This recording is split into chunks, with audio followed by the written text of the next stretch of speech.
Unatazama ELCT Karagwe Diocese Channel. Usisahau kusubscribe, like, share na kucomment.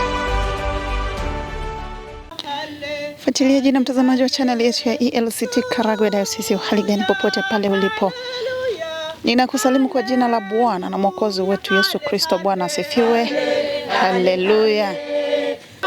Tupo katika usharika wa Kaisho. Hapa ni katika jimbo la Kyerwa ndani ya Diocese ya Karagwe. Tunakwenda kupokea mahubiri ya neno la Mungu kutoka kwa Baba Askofu wa Diocese ya Karagwe, Mchungaji Daktari Benson Kalikawe Bagonza. Na mimi ninayekuletea matangazo ninaitwa Mera Bubira Kashekwa, afisa habari wa Diocese ya Karagwe ya Kanisa la Kiinjili la Kilutheri Tanzania. Karibu ibadani tunapokwenda kukumbuka siku ya uafia dini. Karibu. Mathayo 10:29 mpaka 33 inasoma kwa msaada wa Bwana. Je, mashomoro wawili hawauzwi kwa senti moja? Wala hata mmoja aanguki chini asipojua Baba yenu? Lakini ninyi hata nywele za vichwa vyenu zimehesabiwa zote. Msiogope basi, bora ninyi kuliko mashomoro wengi. Basi kila mtu atakayenikiri mbele ya watu, nami nitamkiri mbele ya Baba yangu aliye mbinguni.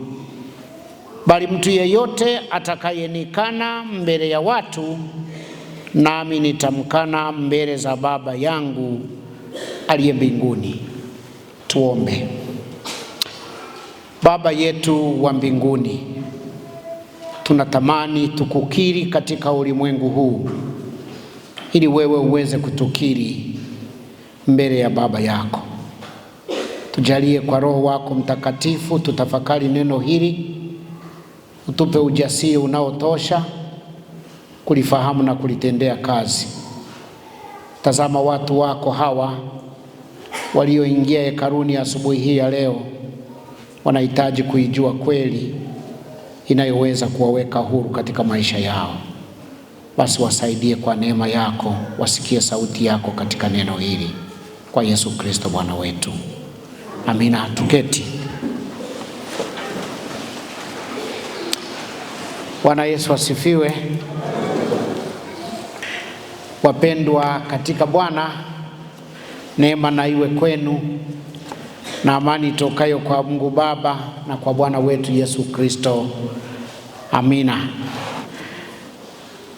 Napenda nichukue nafasi hii kuwapongezeni nyote kwa kuifikia sikukuu hii ya Christmas ya mwaka huu wa 2025.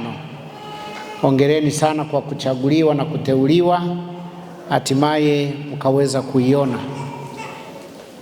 Kwa mengi yaliyotokea, ninamwomba Mwenyezi Mungu pia awateue muweze kuingia katika mwaka mpya wa 2026. Bwana asifiwe. Ninazo salamu nyingi, lakini naona kwa sasa niziache mpaka sehemu ya pili. Kwa sasa hivi tutumie nafasi hii fupi kutafakari neno la Mungu. Ndugu zangu wapendwa, leo kama nilivyowaambia ni siku ya pili ya kukumbuka kuzaliwa kwa Mwokozi wetu Yesu Kristo. Kwa wengi duniani leo ni siku ya kufungua maboksi ya zawadi, ndio maana wanaiita Boxing Day. Lakini kwetu sisi wa Kristo na kanisa la Kristo ulimwenguni kote, hii siku ya pili ya Christmas ni siku ya kukumbuka mashahidi wafia dini, mashahidi wa imani, wale waliokubali kufa ili imani ya Kikristo iweze kusimama. Ndio maana hata rangi tuliyoitumia leo madhabahuni na hata rangi niliyoivaa mimi ni rangi nyekundu. Rangi nyekundu kuashiria hatari, kuashiria hatari, lakini pia kama ishara ya moto unaotakasa.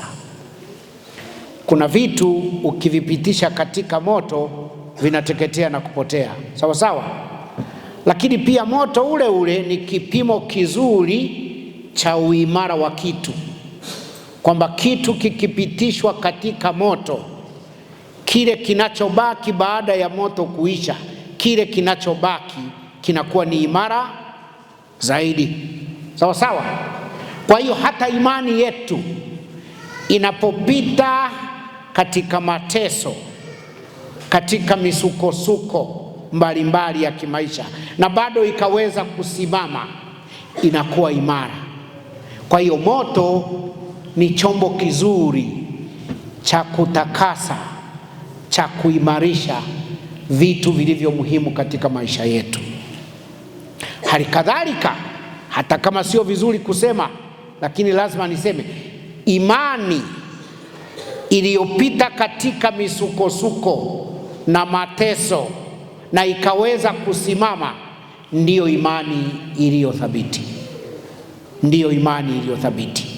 Sisemi muende kujitesa au muende kulazimisha mateso, sina maana hiyo, lakini ikiwa umepitishwa katika majaribu ya kuuguza au kuugua, ya kufiwa na wapendwa ambao kutegemea, ya kufukuzwa kazi kwa sababu ya uaminifu wako, ya kusimamia haki katika jamii unamopita, ukateswa, ukakamatwa, ukafungwa na bado ukasimama katika kweli na kuitetea imani yako, basi imani yako inakuwa ni imara, inakuwa ni imara kabisa.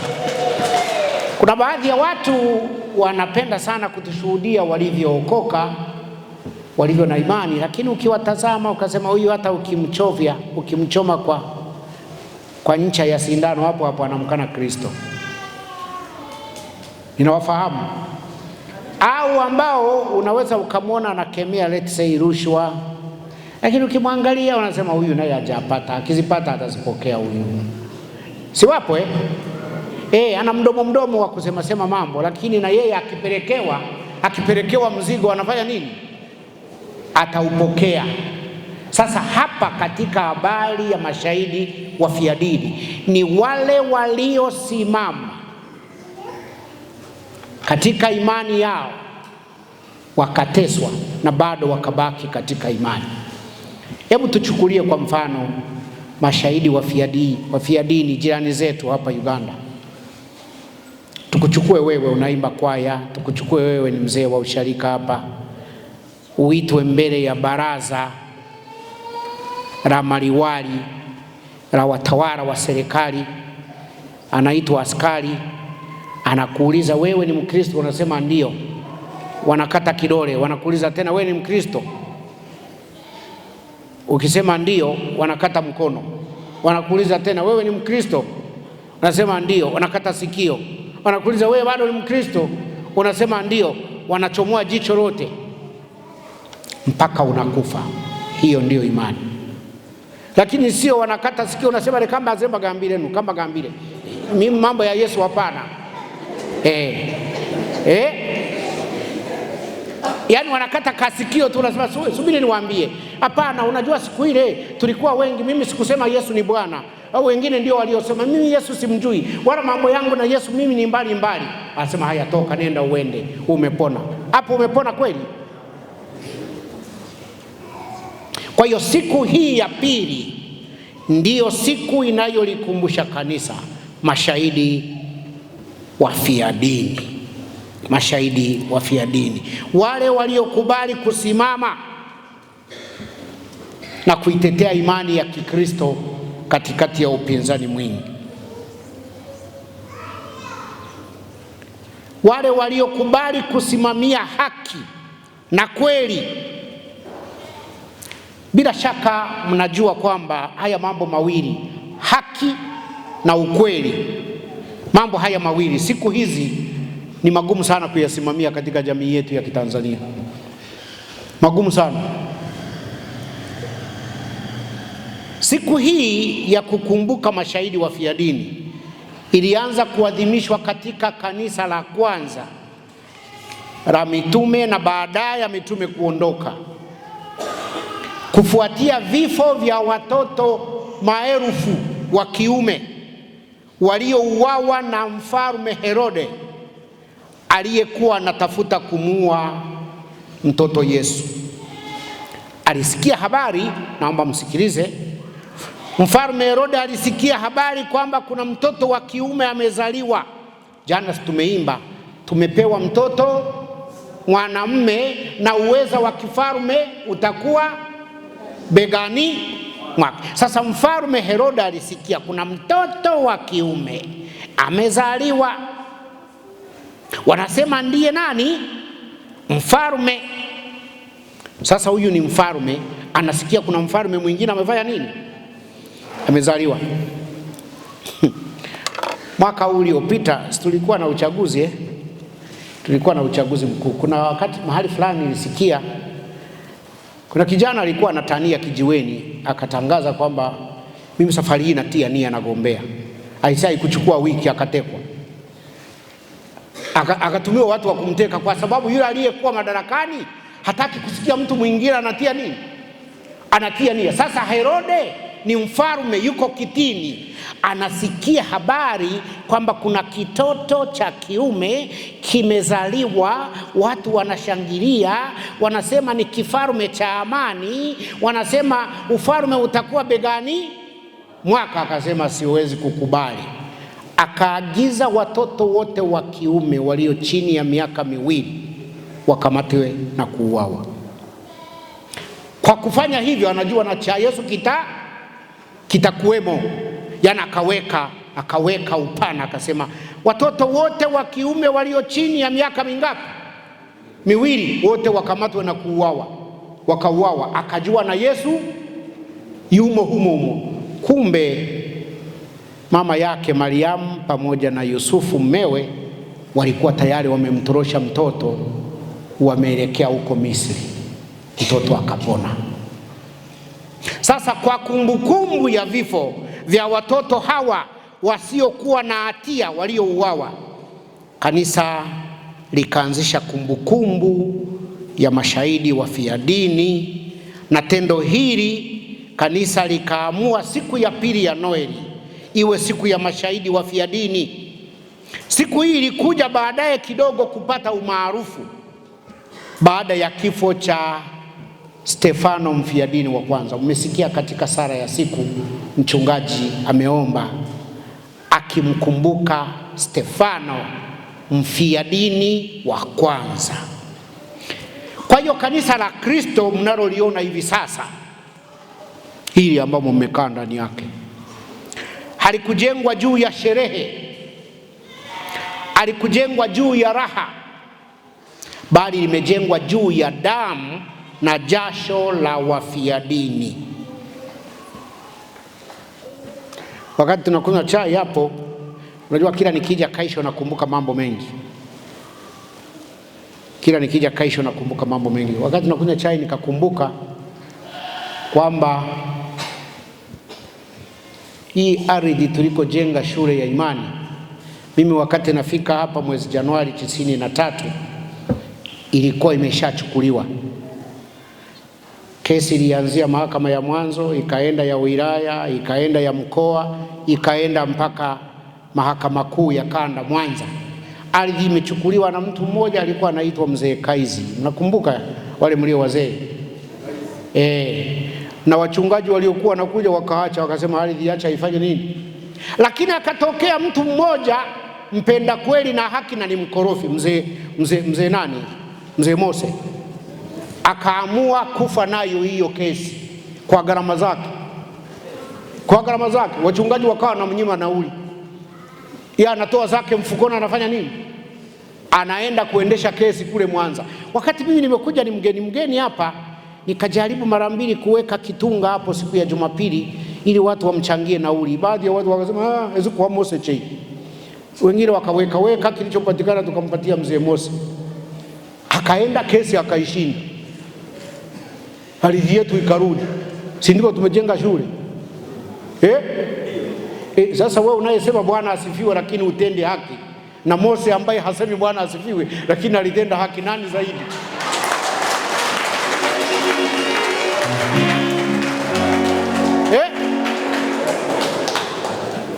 Wewe unayesema Bwana asifiwe unaenda kusimamia uchaguzi, unasaidia kuiba uchaguzi, na Mose ambaye hata kanisani haji lakini alisimamia tukapata ardhi, nani zaidi? Kwa hiyo ndugu zangu wapendwa, ukweli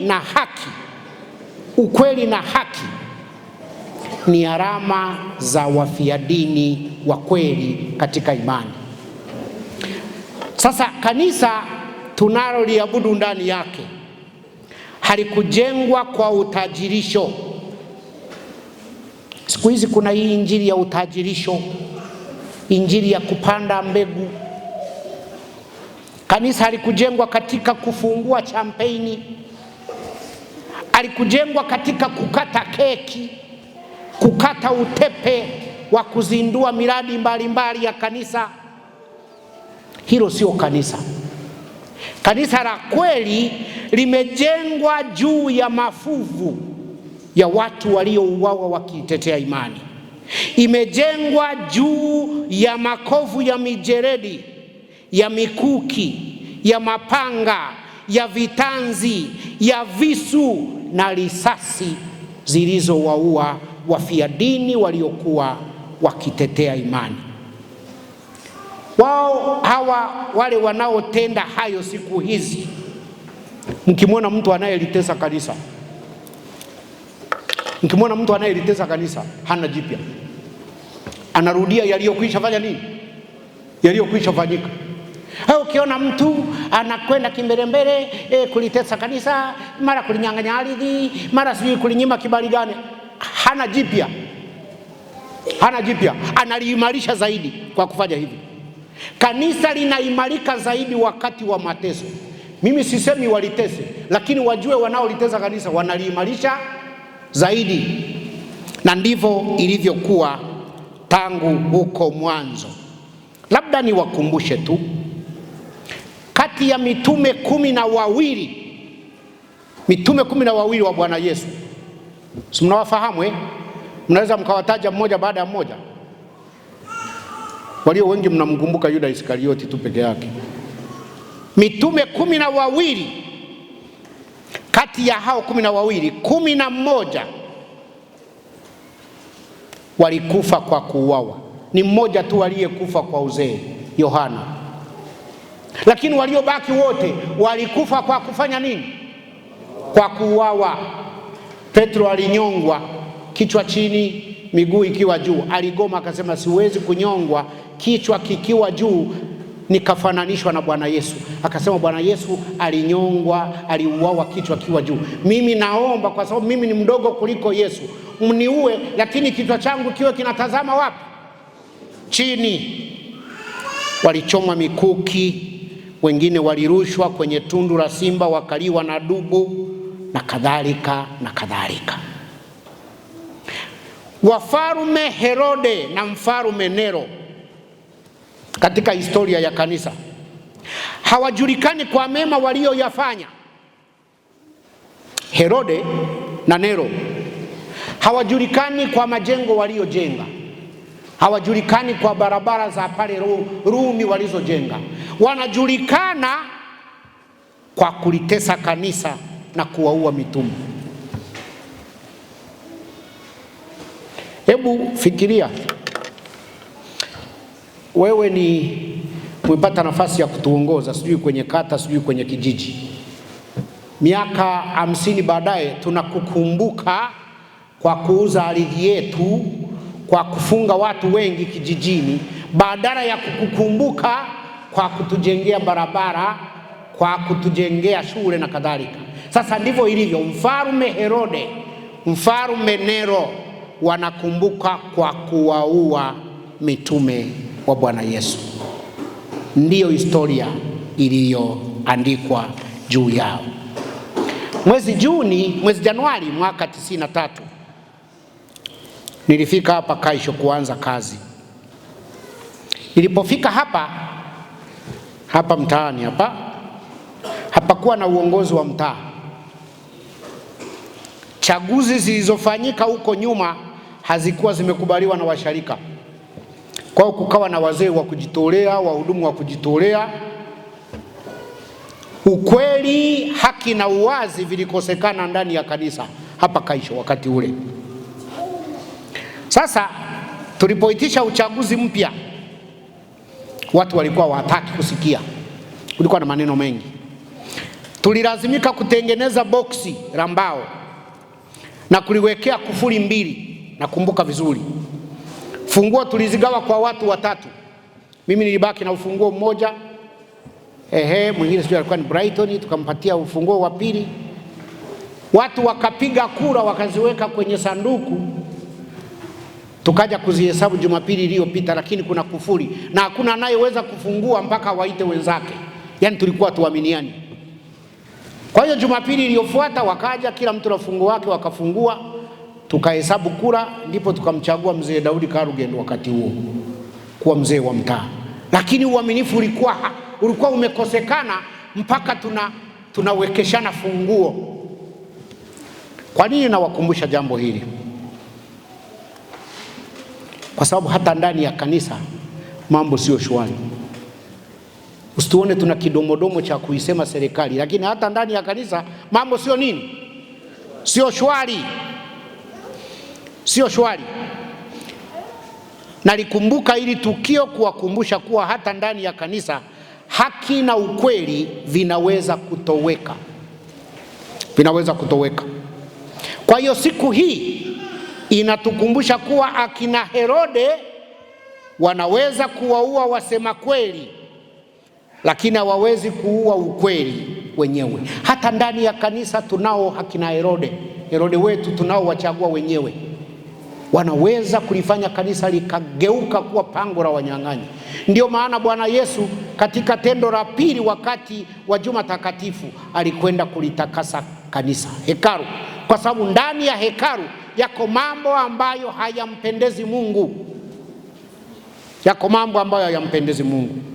Sasa somo letu la leo linatupatia mfano wa njiwa shomoro. Ni njiwa wawili wanaouzwa kwa senti kidogo.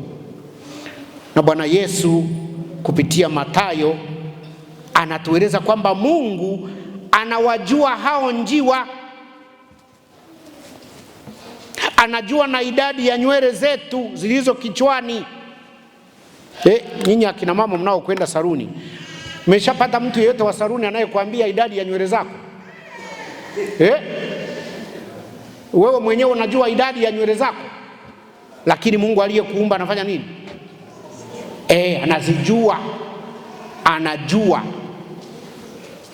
Sasa Yesu anahoja, anasema ikiwa Mungu anaweza kuwajali njiwa, ikiwa Mungu anaweza kujali mpaka akajua idadi ya nywele zako kichwani, ataachaje kukujali wewe uliyesimama na kulitetea jina lake? Hili ndilo somo letu la leo ambalo Bwana Yesu anatualika tutafakari. Lengo la somo letu ni kututia moyo tusiogope. Tunaye Mungu anayetujali na kutupigania. Anatualika tumkiri mbele ya dunia. Kwa kufanya hivyo tunainua haki, tunatetea kweli. Ametumia maneno magumu kidogo, anasema na yeyote atakaye nikiri mbele ya dunia, nami nitamkiri mbele ya Baba yangu aliyeko mbinguni. Na yule atakaye nikana akanionea aibu mbele ya dunia, nami nitamkana mbele ya Baba yangu aliye juu mbinguni. Sasa Bwana Yesu anajua humu duniani kuna dhuluma, na ili kuiondoa hii dhuluma lazima amani itoweke. Hakuna mkakati wa kuondoa dhuluma bila kuvuruga amani, kwa sababu wale wanaofanya dhuluma hawawezi kukubali kirahisi hata ndani ya kanisa hawawezi kukubali kirahisi. Kuna wakati fulani katika jimbo la Ihembe tuliitisha uchaguzi, katika uchaguzi mkuu. Sasa kulikuwa na uongozi ambao kidogo ulikuwa unafanya mambo sivyo, mara wadokoe sadaka, mara wabadilishe tarakimu, mara wafanye nini. Siku ya uchaguzi walienda kutafuta watu hata ambao si wa Lutheri, wa Pentekoste, wa nini, wote wakajaa kanisa. Kanisa likajaa, hata wale wanaosali kila siku wakakosa pa kukaa. Lengo ni kwamba waje kuwapigia nini? Si mnaona shida ya demokrasia Tukaahirisha uchaguzi. Tukaahirisha mara ya pili, kanisa likajaa, tukaahirisha. Mara ya tatu wale wagombea wote tukawaondoa, tukatafuta wagombea wapya. Kanisa halikujaa. Kwa hiyo msifikiri haya mambo tunayasema kwa vile ndani yetu hayapo. Tunayasema ili hata ndani ya kanisa paweze kusafishika vizuri. Kanisa liweze kuwa safi na kuwa nuru, kama mlivyoimba wanakwaya, kuwa nuru na chumvi ya ulimwengu. Bwana Yesu anatualika tumkiri yeye peke yake bila kujali gharama zake. Wafia dini wote waliuawa kama nilivyosema, pale mfumo wa kanisa au mfumo wa serikali ulipokataa kukubali ukweli. Lakini jambo la msingi ni kuwa mateso na kifo huwa ni cha mtu mmoja, sio cha kundi, sio kundi au taasisi, ni wewe na Mungu wako. Ndio maana ule wimbo hata walevi wanaupenda sana, kila mtu atauchukua mzigo wake mwenyewe. Hatuendi kama kwaya, unaenda wewe kama wewe kujibu mbele za nani? Hata wale wafia dini hawakwenda kama kundi, kila mtu alienda pekee yake. Hata kama mlikamatwa wote, lakini kila mtu alikwenda kuulizwa kabla ya kuuawa. Tunaalikwa sisi sote kumkiri, kila mtu peke yake amkiri Bwana au amkane Bwana peke yake. Ni muhimu kuchukua hatua binafsi kuitetea imani yako kuliko kujiegeshea katika imani ya kundi la wengine. Mimi siku hizi nimefika hatua ya kuwa sugu kidogo. Nikiona jambo linaungwa mkono na wengi, hilo nalitilia mashaka, najiondoa. Kwa sababu watu wengi wanaamini eti wengi wafanya nini? Mnasemaje? Wengi wape, eti mkatara, wengi ni nini? Eti ni mchawi, sijui nini na nini. Uongo mtupu. Sio kila wengi wanasimamia haki. Actually upotofu mwingi unafanywa na watu walio wengi kuliko mtu mmoja mmoja. Kwa hiyo tunaalikwa kila mtu usimamie imani yako, usifuate mkumbo. Katika masuala ya imani hatuhitaji mkumbo, tunahitaji kila mtu usimame na kuitetea imani yako.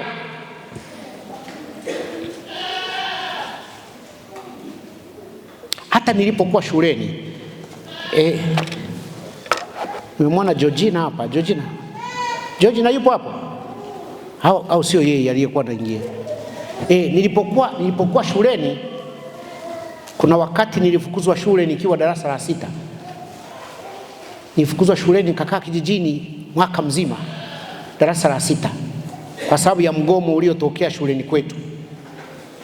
Tangu siku hiyo nikajifunza, kwa sababu wakati tunagoma wote tulikuwa kama kundi, lakini waliponitoa mimi wakanifukuza, waliobaki wote wakarudi nyuma. Nikajua hii mambo ya kufuata mkombo sio nzuri. Kwa hiyo siku hizi nimeshajifunza. Hata tukipanga kugoma sasa hivi, wakisema wangapi wanagoma, nikaona wote mmenyosha, mimi sigomi, mwende mgome peke yenu. Imani inatetewa na mtu mmoja mmoja, sio na nini? Sio na kundi.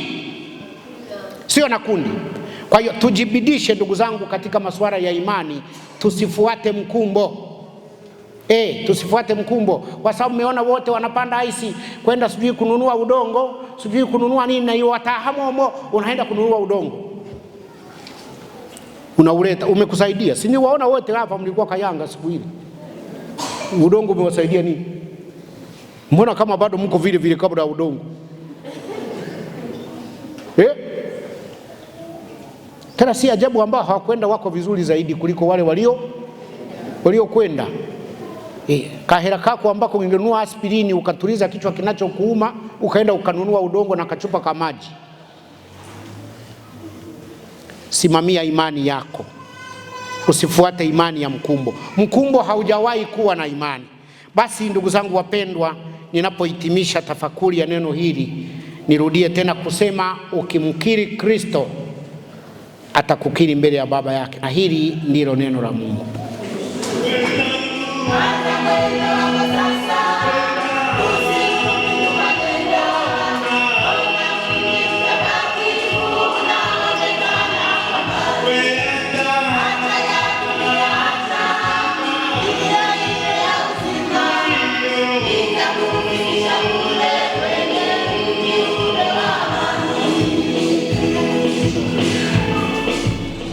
Unatazama ELCT Karagwe Diocese Channel. Usisahau kusubscribe, like, share na kucomment.